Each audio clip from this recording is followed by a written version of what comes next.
গণেশায় নমঃ গণেশায় নমঃ ওম বিষ্ণু বিষ্ণু বিষ্ণু ওম নীলকুমার চরণ কৃষ্ণায় সত্যি করুণায় কয় শিব গুরু গুরু শিব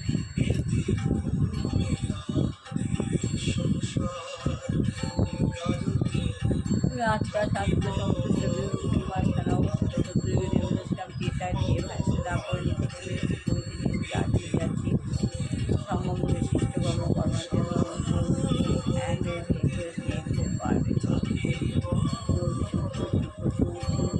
শাখা পাশে দাঁড়িয়েছে বাবা বাবার আমি বাবার সম্মুখে গিয়ে মিলে পাওয়ার করে নিচ্ছে আমার শরীর হালকা হয়ে গেছে পাওয়ার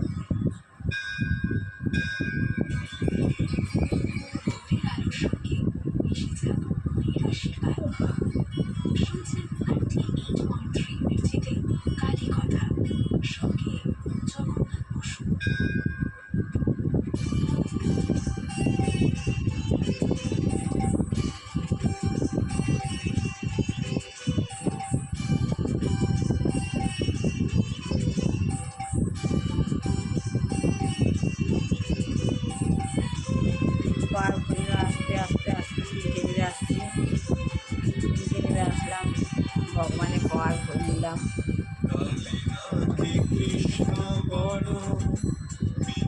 কেন করো কিছু দূরে দোষ কেউ নিশে কেন করো বলে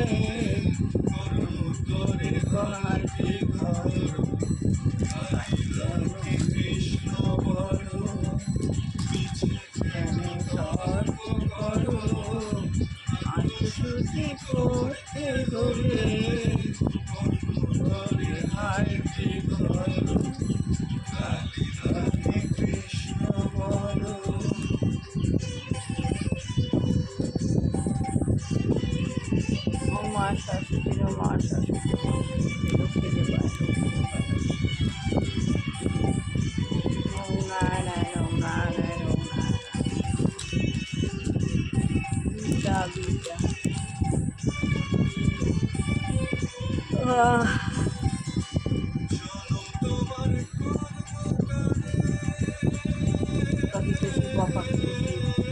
আমার অন্তর অন্তর ভগবান আমার কাছে এভাবে এসেছে তাই বাবা তোমার কর্ম তোরে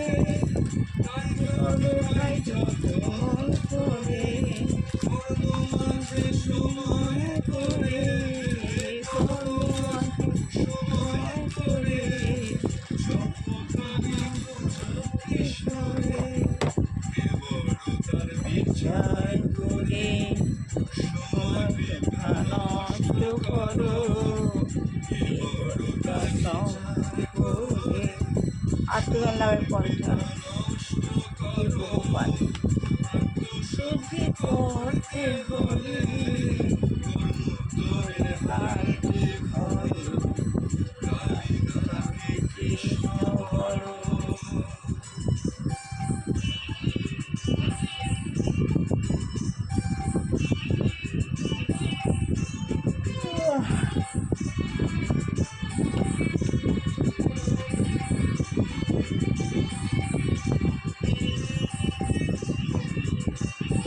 কালকে 4টি আশ্রমের কথা বলেছিলাম। মনুষ্য জীবনে 4টি ধর্ম রয়েছে। বর্ণাশ্রম, 4টি বর্ণ, বর্ণাশ্রম,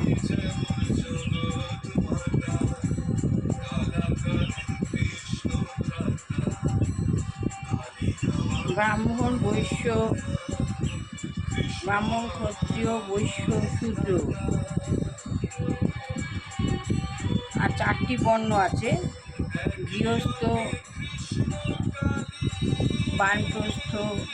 আমরা ইতিহাসে পড়েছি যেগুলো সন্ন্যাসী, ঠিক আছে, বানপ্রস্থ, গৃহস্থ,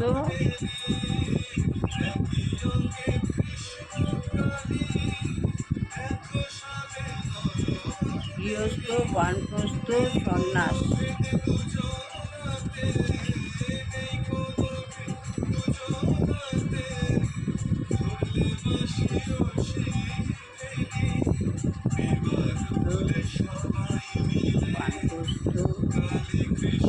সন্ন্যাসী চারটে শ্রম আছে। সর্বত্যাগী সাধু।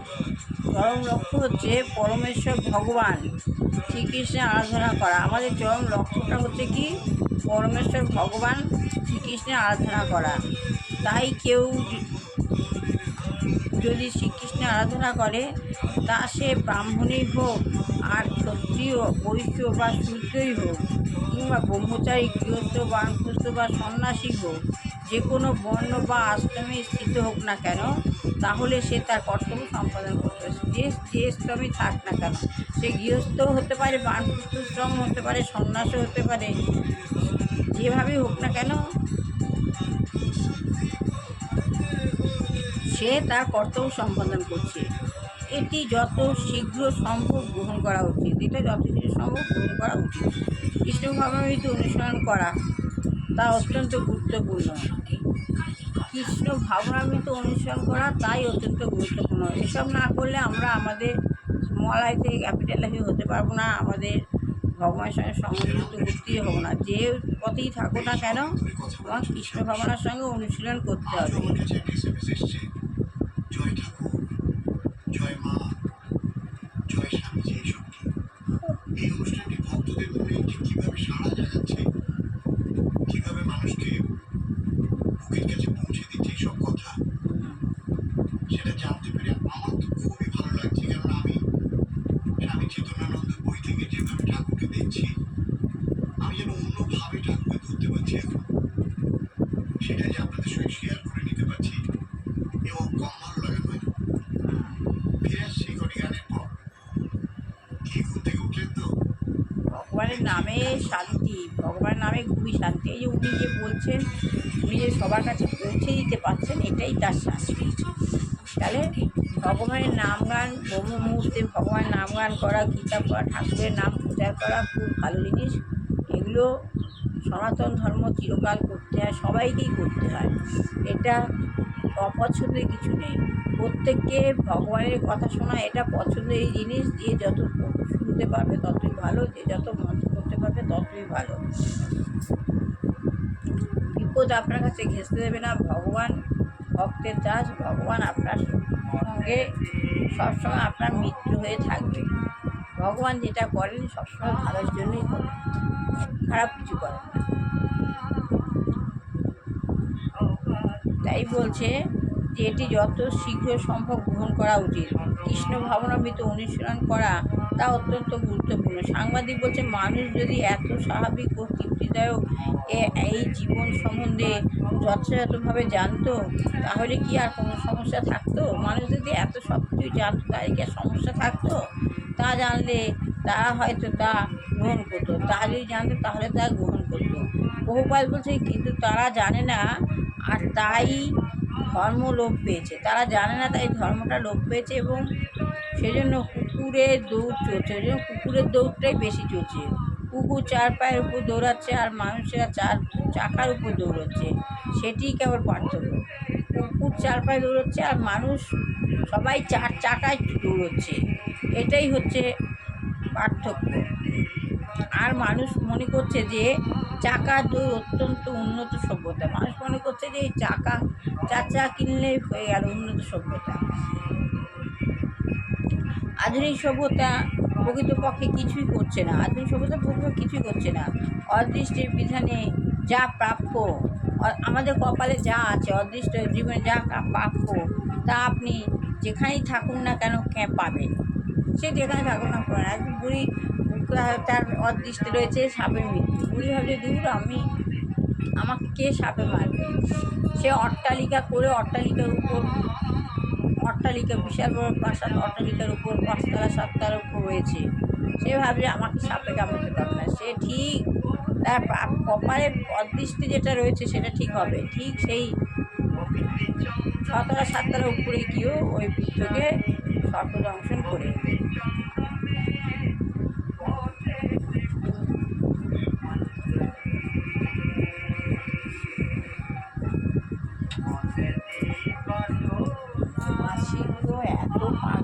করছে মৌমাছিগুলো, মানে চিন্তা করা যায় না। যেখানে সেখানে গিয়ে বাসা করছে মৌমাছিগুলো।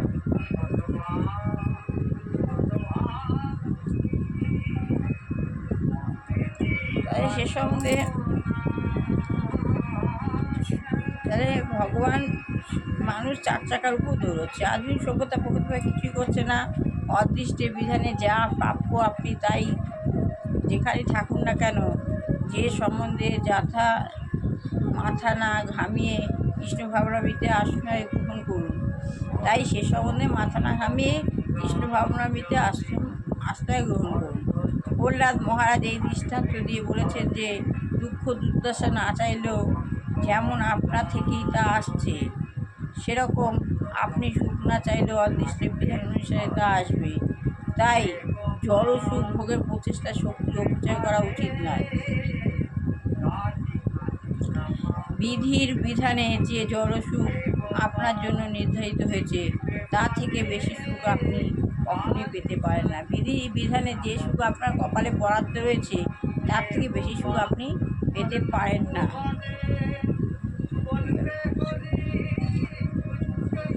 যেটা আছে কপালে সেটাই হবে, তার থেকে বেশি কিছু আপনি আশা করতেই পারবেন না। সাংবাদিক বলছে সে সম্বন্ধে আপনি এত নিশ্চিত হলেন কীভাবে? সাংবাদিক সে সম্বন্ধে আপনি এত নিশ্চিত হলেন কী করে? প্রভুপাদ বলছে কীভাবে?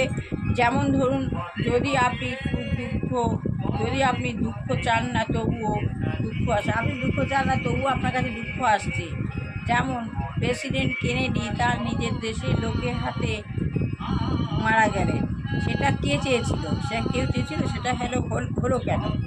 তিনি একজন মহান ব্যক্তি ছিলেন, এত মানুষ তাকে রক্ষা করছিল, কিন্তু তবু নিয়তির বিধানে মানুষ তাকে রক্ষা করতে চেয়েছিল, কিন্তু নিয়তির বিধানে তাকে এইভাবে মরতে হলো। তাকে কে রক্ষা করলো? সুতরাং দুঃখ দুর্দশা যদি নিয়তির বিধানে আসে, তাহলে তার বিপরীত অবস্থাও সুখ আসবে।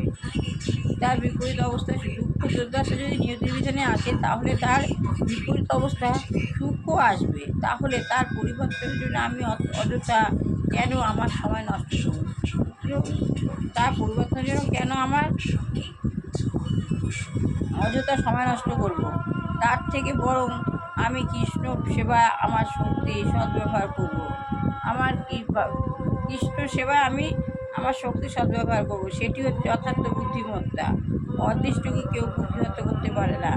সকলেই নির্দিষ্ট মাত্রায় সুখ দুঃখ ভোগ করছে, সেটাই অপ্রতিহতভাবে সুখ উপভোগ করছে না, তা সম্ভবও নয়।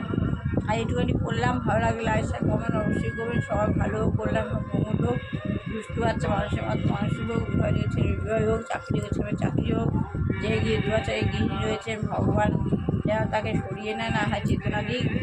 অনুকূল ঠাকুর আমার বৌমার গুরুদেব, সবাই ভালো হোক, আমার ছেলে বৌমাকে ভালো হোক, কল্যাণ করো, মঙ্গল করো, ওদের রোগ মুক্ত করো, বিপদ বাজে মানুষের থেকে দূরে রাখো, রক্ষা করো, কল্যাণ করো। এই দিয়ে শেষ করলাম। আবার এসছে, এত তাগুলো এত করছে না।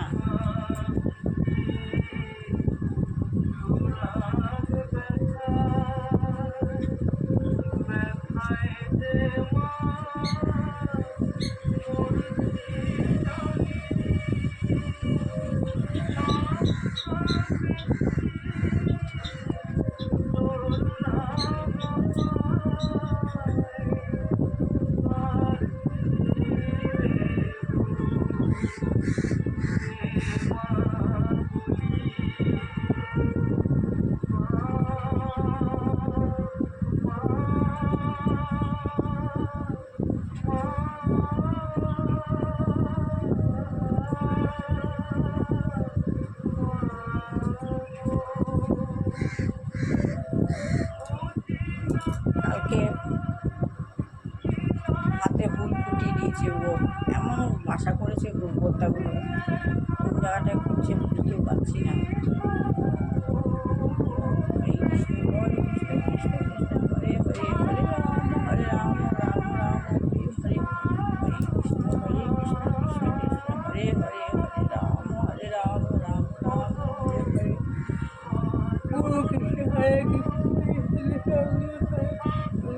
হরে রাম রাম রাম গুরু হরে শ্রী গুরু শ্রী গুরু শ্রী গুরু জয় শ্রী গুরু শ্রী গুরু শ্রী গুরু জয় বলো গুরু কৃপাহি হে বলো বলো হে বলো বলো গুরু কৃপাহি হে বলো বলো গুরু কৃপাহি হে বলো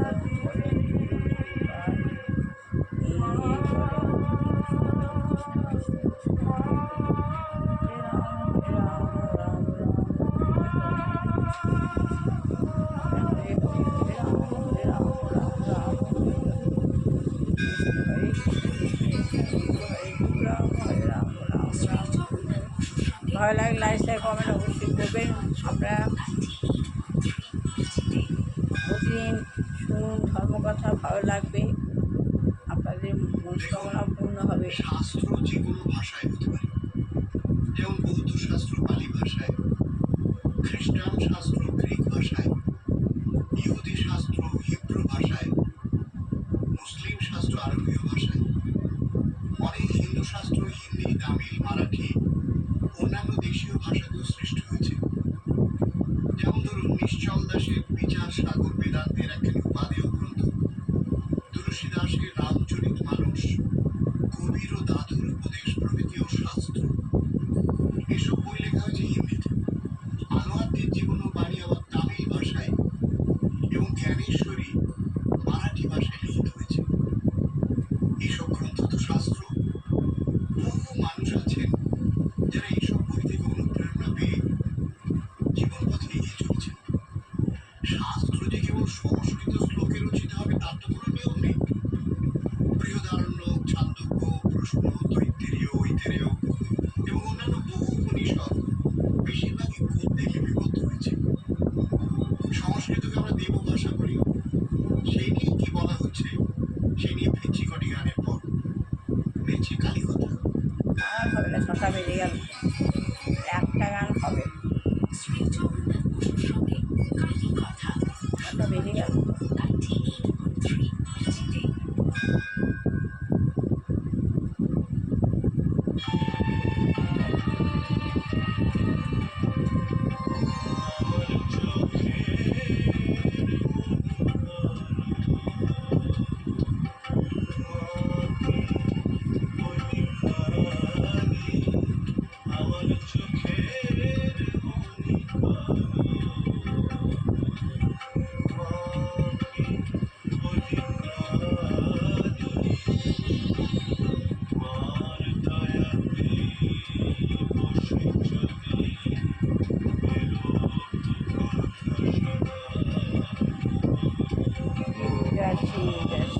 আজকে মতো শেষ করলাম। ভালো লাগলে অবশ্যই করবেন।